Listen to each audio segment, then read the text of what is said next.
នេះគឺជាលទ្ធផលដែលយើងក្រោយប្រើប្រាស់បាទ stem មកកញ្ចប់មួយធុងបាទក្នុងផ្ទៃដី 60A យើងបាញ់5ធុងបាទហើយស្រូវនេះដែរគឺមានអាយុ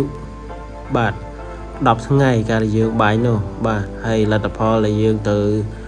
សង្កេតបាទគឺមានអាយុ2ថ្ងៃក្រោយពេលបាញ់អញ្ចឹងវាមានអាយុ12ថ្ងៃបាទហើយស្រូវនេះដែរគឺពូជ OM5451 បាទយើងប្រើប្រាស់ stem មកកញ្ចប់មួយធុងបាទបាញ់ផ្ទៃដីដែលមានទំហំ 60A យើងធ្វើការបាញ់5ធុងហើយទីតាំងនេះដែរគឺស្ថិតនៅក្នុងភូមិបាមពោស្រុកឃុំរមិញស្រុកកណ្ដាលខេត្តតាកែវបាទហើយ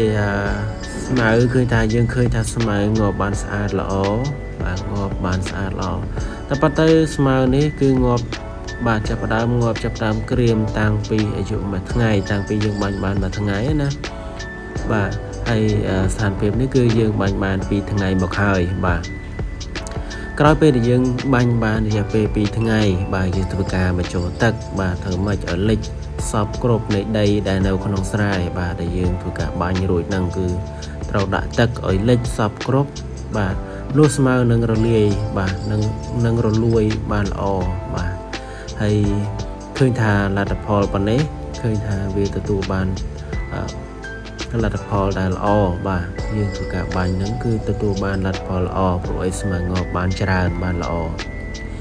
អញ្ចឹងហើយបាទស្ថានភាពបែបនេះបាទខ្ញុំសង្ឃឹមថាពុកម៉ែបងប្អូននឹង